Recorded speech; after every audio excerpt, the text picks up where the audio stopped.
जय हिंद। मेरा नाम सुभाष मंडल और स्पेशल एजुकेटर भारत में आपका स्वागत है। आज हम करेंगे 2.1 बहुत इंपॉर्टेंट क्वेश्चन यूनिट है हमारा ये। पहला 2.1 में लिखा हुआ अनुकूलन। देखो, सामान्य अनुकूलन मतलब पाठ्यक्रम हर विषय के लिए, हर बच्चों के लिए बनाया जाता है, सभी बच्चों के लिए बनाया जाता है अनुकूलन। इसमें क्या होता है, एक बिल्कुल साधारण भाषा, उसकी बुद्धि का विकास करना, उसको जो जैसे कि कोई बच्चा अगर भाषण से नहीं सीख पा रहा तो उसको खेल कूद के माध्यम किसी चीज़ को सिखाना, इसमें ये क्रिया किया जाता है। तो इसके अंतर्गत बच्चों का उद्देश्य का उपयोग और अनुकूलन वांछित परिवर्तन में किया जाता है। समझ गए आप लोग? मतलब सीधी सिंपल बात, इसमें अनुकूलन इस प्रकार किया जाता है बच्चों को, मतलब जो आपका करिकुलम है उसमें बिल्कुल भाषा का एक साधारण भाषा होना चाहिए जो बच्चों की विकास हो। अगर वो भाषण से नहीं समझ पाए तो उसको आप अपनी मातृभाषा में खेल कूद माध्यम से समझानी चाहिए आपको। आगे चलते हैं, मीनिंग ऑफ करिकुलम। पाठ्यक्रम, देखो इंग्लिश में करिकुलम बोलते हैं। इसमें विशेष आवश्यकता वाले बच्चों के अनुरूप पाठ्यक्रम विशेष व्यक्ति के विशेष शिक्षकों के द्वारा जो परिवर्तन किए जाते हैं ताकि उस विषय वस्तु को उन विशेष आवश्यकता वाले बच्चों के अनुरूप बनाया जा सके। देखिए, कहना चाहता है भैया कि जो भी, एक तो इंग्लिश में करिकुलम कहते हैं, हिंदी में हमारा पाठ्यचर्या कहते हैं, ध्यान रखिएगा इस बात को आप। तो इसमें जो विशेष वाले जो स्पेशल एजुकेटर के आप लोग विद्यार्थी हैं, तो जो आप SI के जो बच्चे होंगे उसको आप जो पढ़ाएंगे तो आपके पास कौन कौन सी आवश्यकता होनी चाहिए, कैसे पढ़ाएंगे, आपके पास क्या पाठ्यक्रम होनी चाहिए और पाठ्य वस्तु क्या है जिससे कि आप बच्चों को पढ़ाएंगे। परिवर्तनशील होना चाहिए ये भैया, जब उनको लगे कि हमें परिवर्तन करने की आवश्यकता है तो टीचर उसी समय कर दे। ठीक है, जैसे कि कोई बच्चा है भैया, उसको सुनने में थोड़ी दिक्कत है और वो समझ नहीं पाता है, तो उसको क्या करेंगे, हम उसके लिए स्पेशल तरीके से उसके पास जाकर समझाएंगे, सांकेतिक भाषा में उसे समझाने की प्रयास करेंगे। ऐसे टीचर को करना चाहिए। ये एक गतिशील प्रक्रिया है भैया, ये एक गतिशील बहुत तेज़ी वाली प्रक्रिया है। इसमें विशेष आवश्यकता वाले बच्चों को निर्धारित कार्यक्रम की उनकी अधिगम प्रक्रिया आवश्यकता के अनुकूल संशोधन किया रूपांतरित करना पाठ्यक्रम अनुकूलन कहलाता है। मतलब कहता है भैया, जो एक तो ये गतिशील है भैया, और जो विशेष शिक्षा वाले बच्चे होते हैं इसमें निर्धारित कार्यक्रमों को उनकी जो लर्निंग पावर है, उनकी प्रक्रिया प्रोसेस है, उसकी आवश्यकता के अनुकूलन। बताइए, मतलब सीधी बात है कि जो आप बच्चों को सिखाएंगे, जो भी आप अपने तरीके से कराएंगे, ये एक विशेष बच्चों के लिए कराया जाता है। तो आगे चलते हैं। पाठ्यक्रम अनुकूलन का उद्देश्य ये होता है कि बच्चों में वांछित शिक्षण ज्ञान के उसके अनुरूप बनाकर उन्हें उनका ज्ञान प्रदान करना जिसका उसका भाषा विकास किया जा सके, साथ ही साथ उसके अभिव्यक्ति का योग्यता के आधार पर विकास किया जा सके।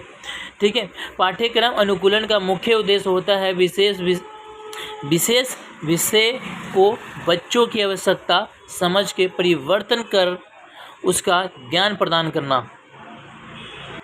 पाठ्यक्रम का मतलब उद्देश्य यही होता है कि आप अपने साधारण भाषा में, बिल्कुल आसान भाषा में बच्चों को समझाए, उसको ज्ञान प्रदान करे, उसके ज्ञान में समझ में परिवर्तन करे, उसको सब कुछ शुद्ध बताए, समझ आए, ऐसा आपको बताना है। इसी में हम आगे चलते हैं भैया कि बोला गया है प्रिंसिपल ऑफ करिकुलम अप्रोचमेंट, मतलब कि पाठ्यक्रम अनुकूलन के सिद्धांत निम्नलिखित प्रकार के होते हैं। ये आपको पता होना चाहिए। बहुत प्रकार के सिद्धांत होते हैं करिकुलम के बहुत प्रकार के सिद्धांत होते हैं, जैसे कि बाल केंद्रित का सिद्धांत। इसमें क्या होता है, आपको सीधा ध्यान,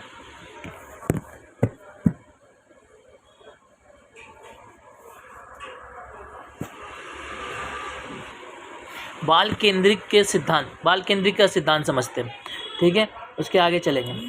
बाल केंद्रित सिद्धांत का मतलब है बाल केंद्रीय का सिद्धांत है, बालक को केंद्र में रखकर पाठ्यक्रम हमें बनाना चाहिए कि बच्चे को रुचि होनी चाहिए उसमें, ऐसा हमें पाठ्यक्रम बनानी चाहिए। बच्चों को क्षमता, योग्यता, बुद्धि का विकास हो सके, ऐसे हम विशेष ध्यान रखकर हमें पाठ्यचर्या बनाना होता है। ये बात आप ध्यान रखिएगा, इसमें बच्चों को केंद्र में रखना होता है, बस सीधी सिंपल बात याद रखिएगा।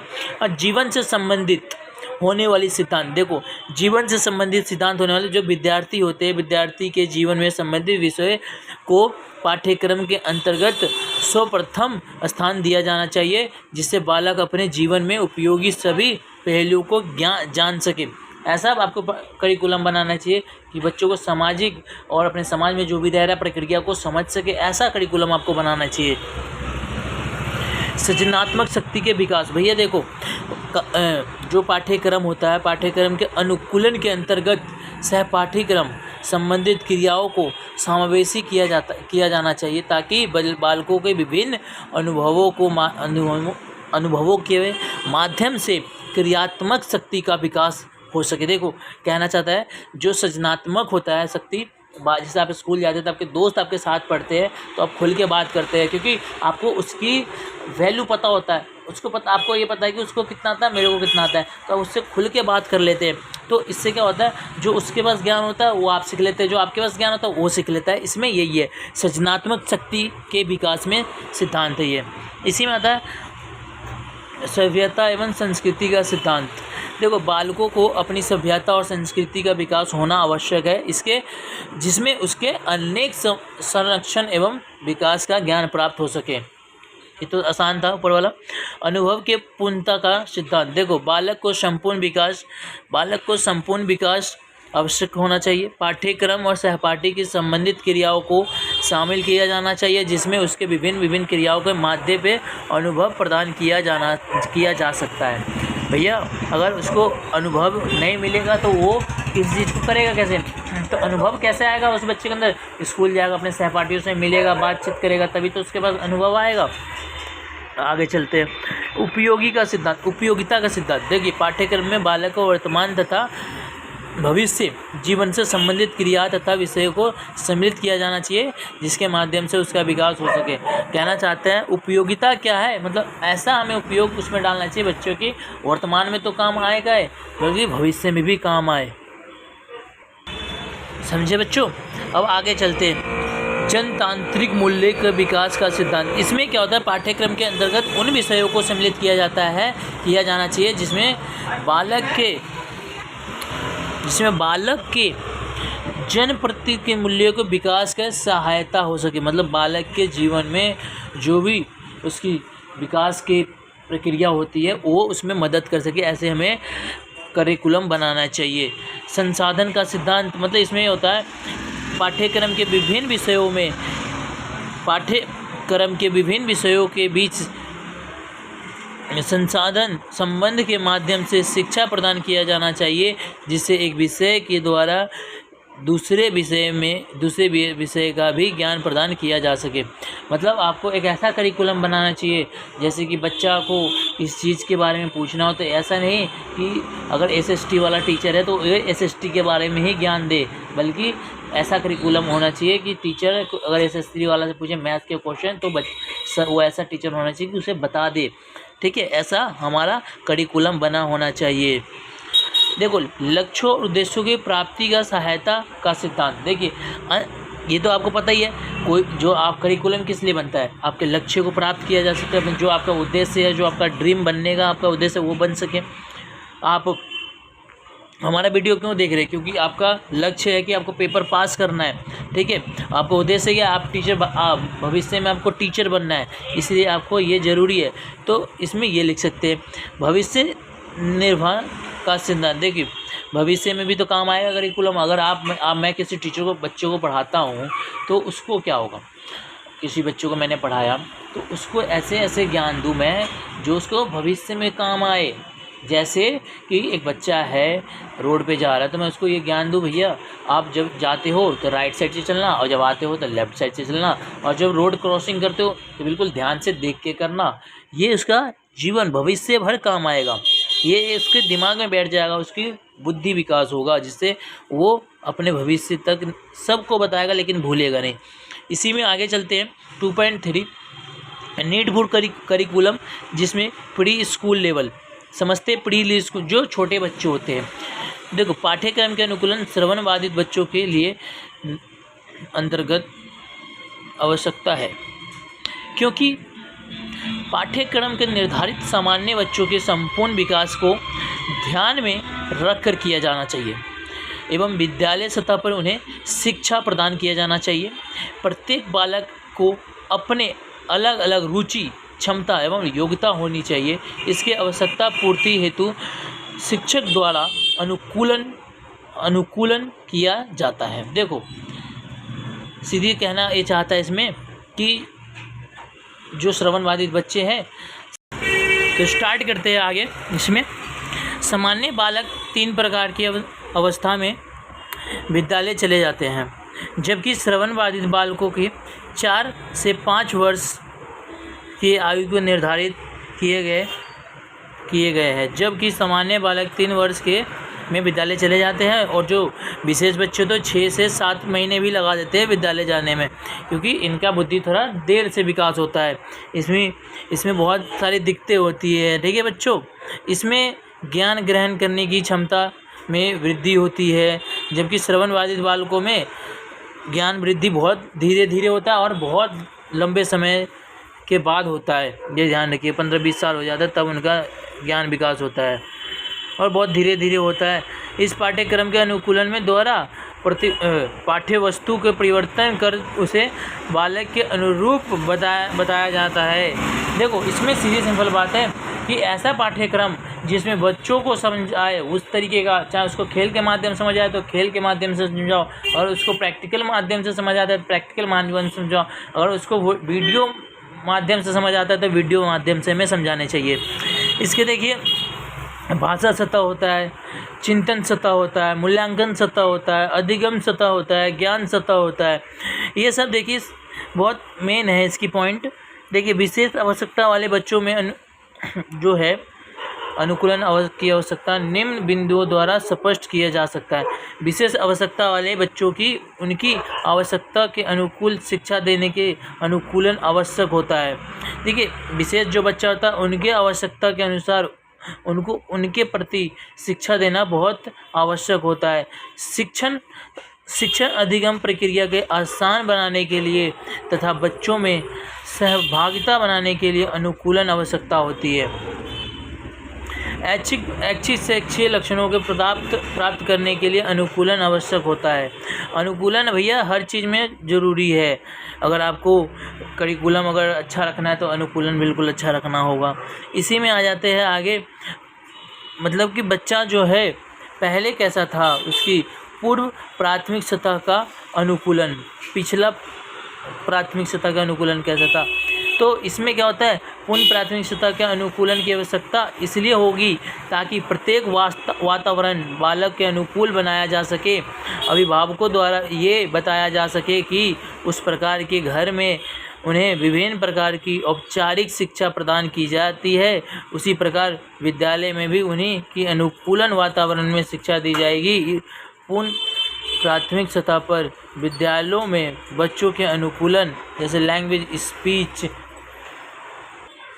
पूर्व प्राथमिक सतह पर जो बच्चों की लैंग्वेज होती है, स्पीच होती है, संप्रेषण इत्यादि संबंध के कराई जाती है बच्चों की, कि अच्छा उसकी लैंग्वेज हो, स्पीच अच्छा हो, उसकी संप्रेषण करने की प्रक्रिया भी आगे अच्छी से बढ़ सके। इस संबंध में ऐसी जो पूर्व प्राथमिक सतह का अनुकूलन होता है ऐसा किया जाता है। इसी पर हम आगे चलते हैं। ये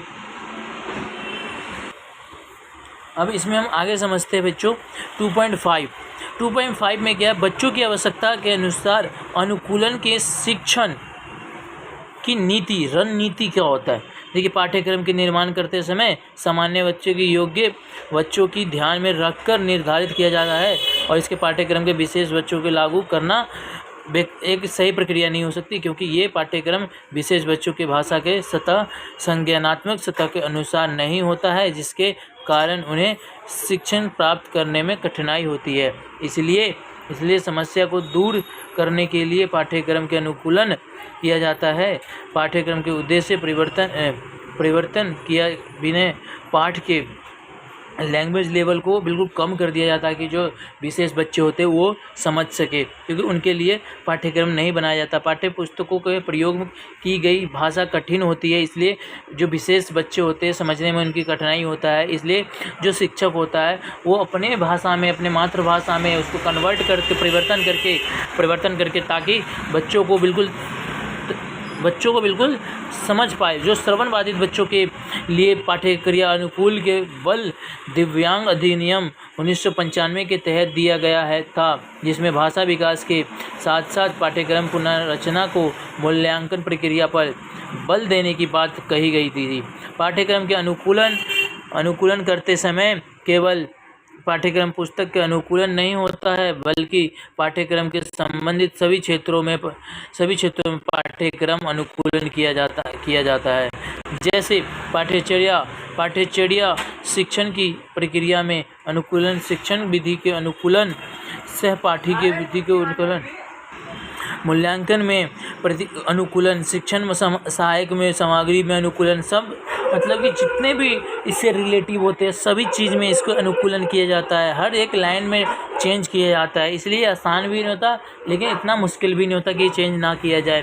पाठ्यक्रम के शिक्षण विधि के तकनीकी अनुकूलन समझते हैं भैया। देखिए, श्रवण बाधित बच्चों के विशेष विद्यालयों के पुनः प्राथमिक जो होता है 4 से 5 वर्ष के होता है, लेकिन वो बच्चे होते हैं जो विशेष बच्चे होते हैं उनके 7 से 8 साल में वो स्कूल जाते हैं। प्राथमिक शिक्षक उनका तब से स्टार्ट होता है, क्योंकि इनके बुद्धि थोड़ा कम डेवलपमेंट होता है साधारण बच्चों के अवसर में।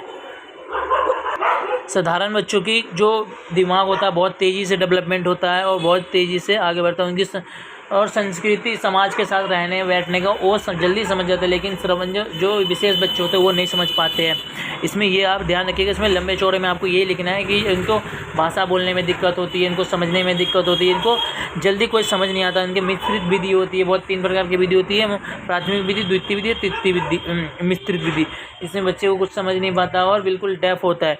आप ध्यान रखिए, भाषा विकास करने के लिए श्रवण बाधित बच्चों को श्रवण संबंधित प्रशिक्षण दिया जाता है, जिसमें माता पिता सहयोग महत्वपूर्ण होते हैं, जिसमें बच्चों की शैक्षिक विकास को और सकारात्मक भागीदारी प्राप्त की जाती है। देखिए, सहपाठी को विशेष विद्यालयों को 2 प्रकार में बांटा गया है, पाठ्यक्रम क्रियाविधि और सहपाठी क्रियाविधि। देखिए, पाठ्यक्रम सह विद्या विधि में क्या होता है भैया कि आप टीचर के एक करिकुलम के हिसाब से चलते हैं, बिल्कुल जो टीचर आपको बताता है उस हिसाब से पढ़ते हैं, पढ़ाई करते हैं और आपको विकास होता है, आपका मस्तिष्क विकास होता है, शारीरिक विकास होता है, संज्ञानात्मक विकास होता है, ये सब विकास होता है पाठ्यक्रम विधि क्रिया विधि में, ध्यान रखिएगा। लेकिन सहपाठी विधि में क्या होता है, इसमें बिल्कुल 2-3 प्रकार के होते हैं, जैसे कि इसमें बच्चों आपके दोस्त जो होते हैं आपके बिल्कुल समाज से मिलते जुलते इसमें क्रियात्मक क्रिया बनाई जाती है। और मूल्यांकन का अनुकूलन, मूल्यांकन एक ऐसी प्रक्रिया होती है जिसमें बालक के बोधात्मक सतह पर बोध किया जाता है। इस प्रकार के मूल्यांकन की अति आवश्यक प्रक्रिया को व्यक्तिगत एवं सामूहिक दोनों ही तरीके से किया जाना चाहिए। मूल्यांकन की प्रक्रिया 3 प्रकार में पुनः होती है। एक शिक्षण से पूर्ण मूल्यांकन, एक शिक्षण के दौरान मूल्यांकन, एक शिक्षण के उपरांत मूल्यांकन। जैसे आपने पढ़ा था ना विकास कैसे होता है, जन्म से पहले, जन्म के बाद, जन्म के समय, तो ऐसे ही इसमें भी होता है मूल्यांकन। शिक्षण से पहले मूल्यांकन, शिक्षण के दौरान मूल्यांकन, शिक्षण के बाद मूल्यांकन। जब आप पढ़ने जाते हैं उससे पहले की आपके विकास देखेंगे, जब पढ़ रहे हो उस समय के विकास देखेंगे, एक बार आपकी शिक्षा पूरी हो जाती है उस समय के बाद विकास देखते हैं। मूल्यांकन इसलिए किया जाता है कि आपके अंदर कितना ज्ञान मिला, कितना भाषा का सतह बढ़ा हुआ, क्या आपको विकास हुआ भी है कि नहीं हुआ है, पहले से कितना विकास हुआ है, ये सब देखी जाती है। शिक्षण का पूर्ण मूल्यांकन इसमें यही बता ही दिया मैंने आपको, ये भी बता दिया, तीसरा ही बता दिया। आप ध्यान रखिएगा, समय सामग्री अनुकूलन। देखिए, एक समय लिमिट भी होता है कि आपको किस प्रकार से कितने समय में क्या चीज़ पढ़ानी है। समय भी निर्धारित करना बहुत ज़रूरी होता है, क्योंकि बिना समय के तो विद्यालय नहीं चलता। आपको पता है स्कूल में इतने बजे जाना है और इतने बजे का पीरियड होता है, ये सब उसमें सीमित होता है। कक्षा में कितना मतलब कि कक्षा में आपको किस प्रकार के रहना है, कितना टाइम मिलता है, उस प्रकार के अनुकूलन आपको उस क्लासरूम को व्यवस्था अंतर्गत के बिल्कुल देखा जाता है, शेप देखा जाता है, बैठाकर यू शेप में बैठाते हैं, जो ऐसे बच्चे होते हैं ना, यू शेप, स्पेशल बच्चों को यू शेप में बैठाता है। ध्यान रखिएगा, कक्षा में यू शेप में बैठाया जाता है कि सभी बच्चों को देखा जा सके, समझा सके। रीप रीडिंग करते हैं बच्चे ज़्यादातर, तो इसलिए साथ ही साथ स्पष्ट के रूप में समझ सके ऐसे बच्चे। ठीक है बच्चों,